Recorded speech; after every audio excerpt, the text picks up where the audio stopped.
Aside from their power to provoke immune reactivity, metals are also electrically active. Different metals in an electrolyte form a battery. This is exactly the situation when different metallic restorations are placed together in a person's mouth. Oral galvanism has been talked about for well over 100 years, but dentists generally ignore it and its implications.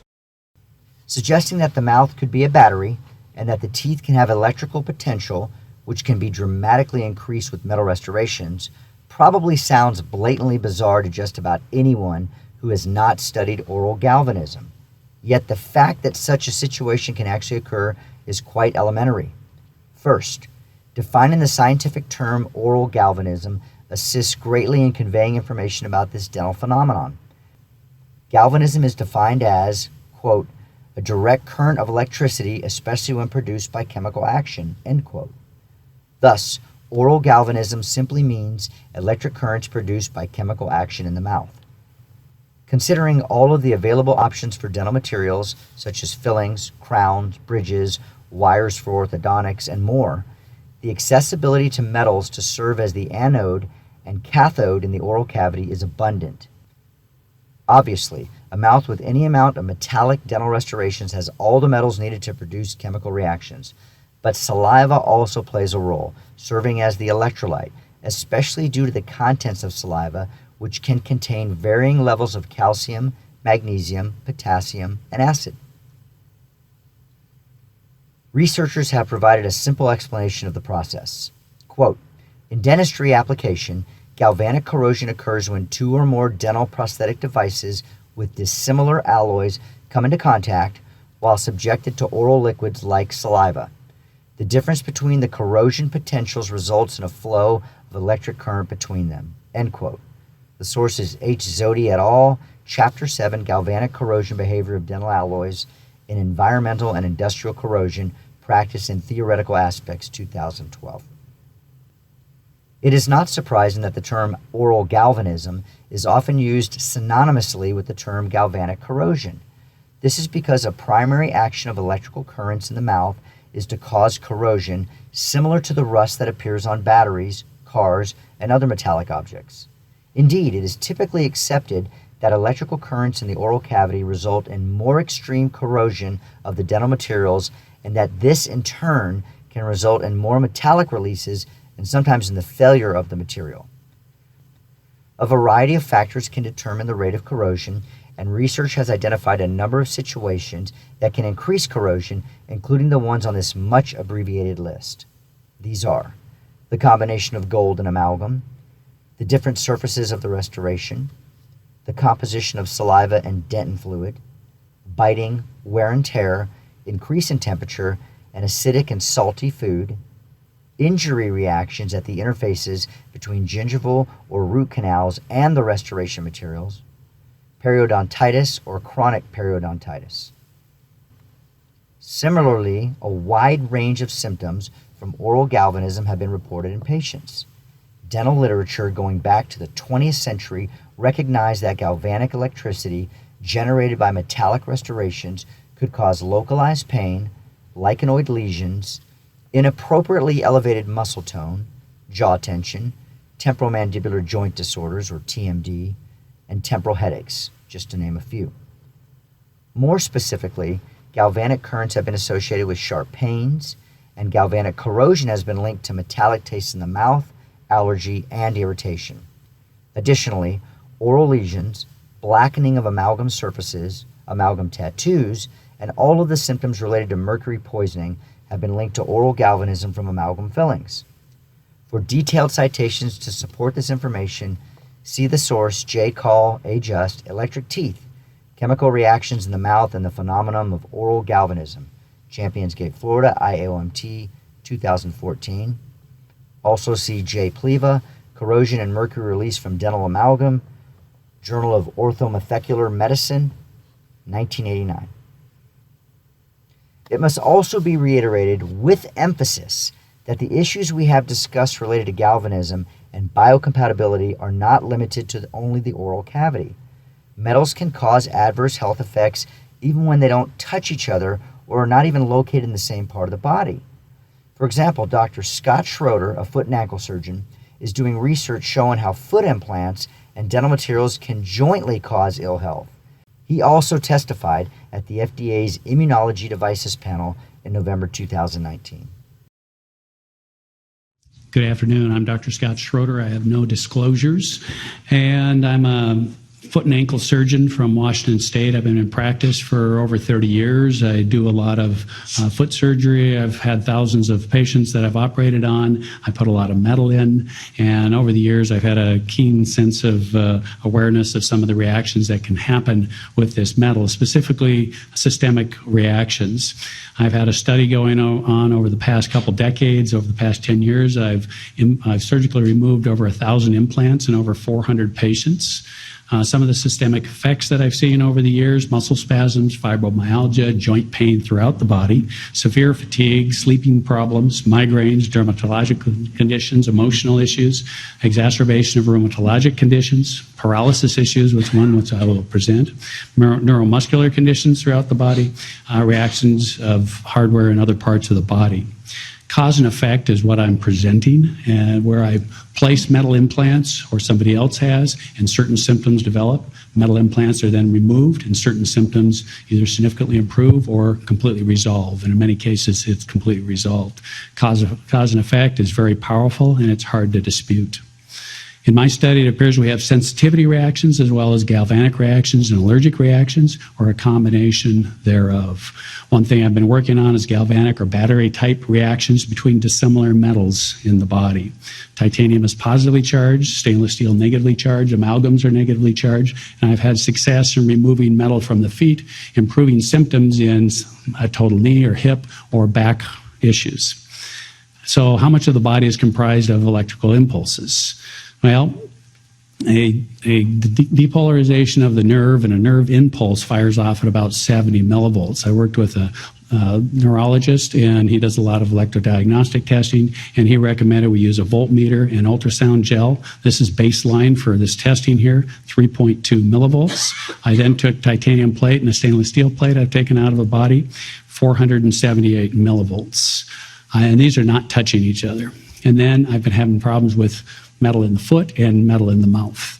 And so I ran this good old Hot Wheels track 6 foot away, and still 118 millivolts.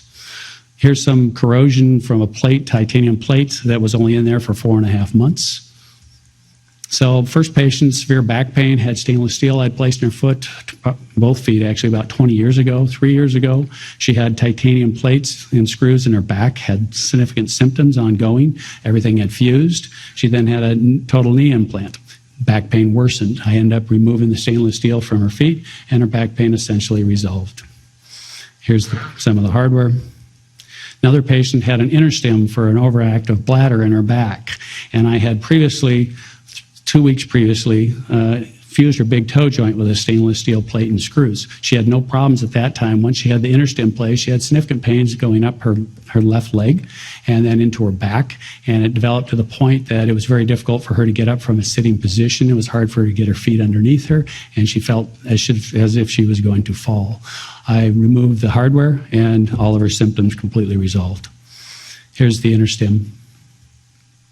Another patient, teacher, age 16, she had her first foot surgery with stainless steel screws.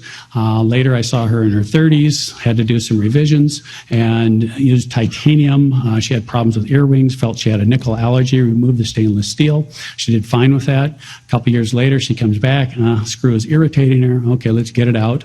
I was doing the pre-op. She had a whole list of medications that I didn't remember. I go, what's going on? She goes, well, I have this severe fibromyalgia. And I go, well, how long have you had that? Oh, about 2 years.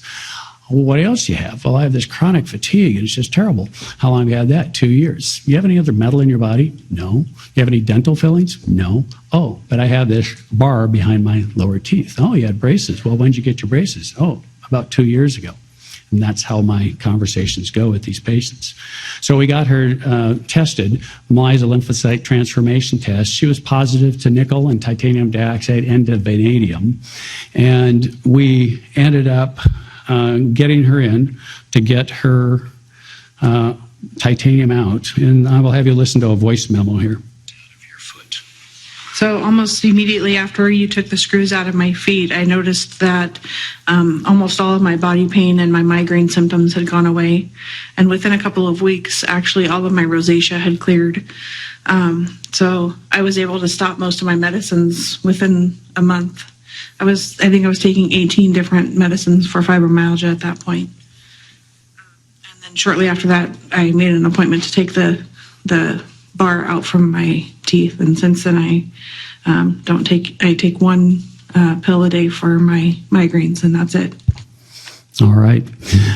Next patient is an engineer. He had severe neuropathy. He had sores at the tips of his toes, infections, and preulcerative lesions underneath his second and third metatarsals. I had to shorten the metatarsals, straighten the toes. He did fine with that. Came back 5.5 years later. Big toe is curling, preulcerative lesion. Had to fuse that, but I noticed swelling over where we had the hardware. Removed the hardware, and he ended up coming back a couple weeks later for his second post-op visit. He says, okay, doc, being the anal engineer that I am, I looked at what happened with my body here. He said, 6 years ago, I had an ACL repair with titanium screw.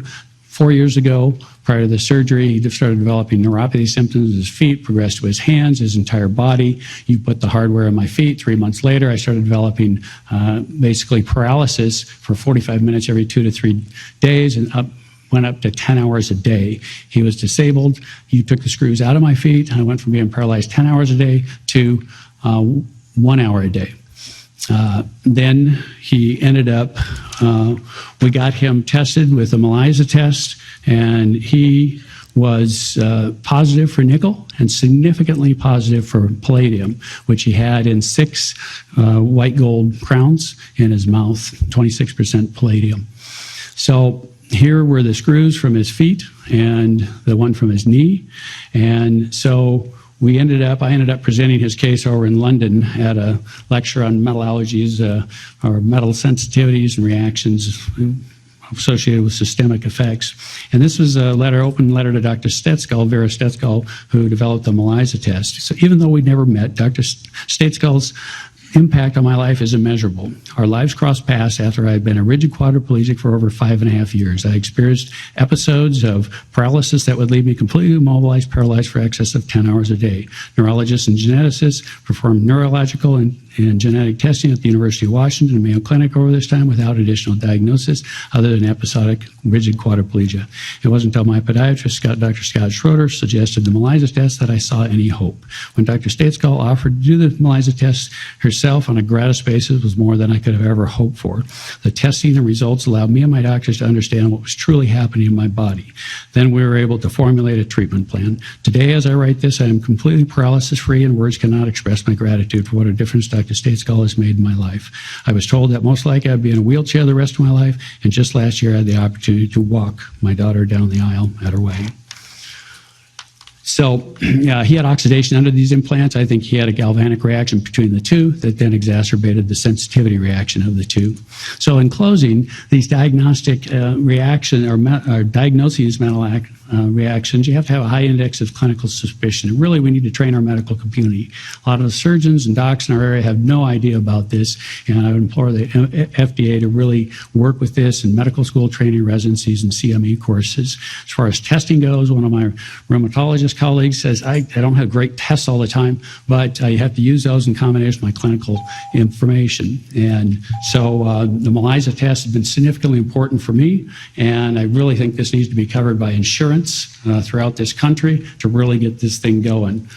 And we need more implants and better implants for good functioning non-metallic implants as possible. And last slide, obviously there's more research needed, and but we really have people that are out there suffering now, and so we really need to get this information out to the docs. Thank you very much. Remember the potato clock? That is the experiment with a copper strip and a zinc strip stuck in a potato, showing this makes enough electricity to run a digital clock. We explore this experiment in the next video. Here is the potato clock. It's a science project toy that is meant to show the power of combining metals to create electricity. We'll use it today to show the power of combining metals in a person's mouth to create a potato clock in your head.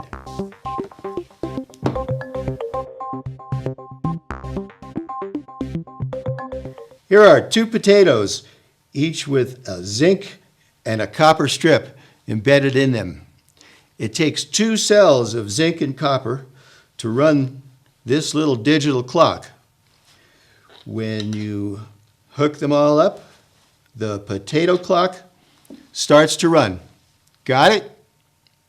Here's a variety of dental metals that are embedded in a potato, ready to go.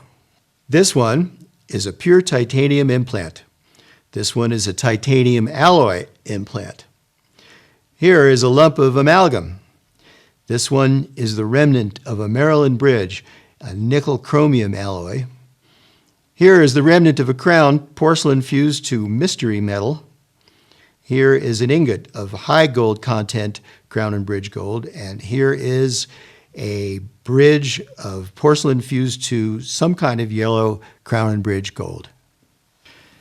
Here is one copper and zinc cell, and here is another potato with the variety of dental metals that we just described embedded into it. Let's see what happens when we hook them up. Here is a pure titanium implant, and here is some gold. We get in a potato clock. Yes, we are.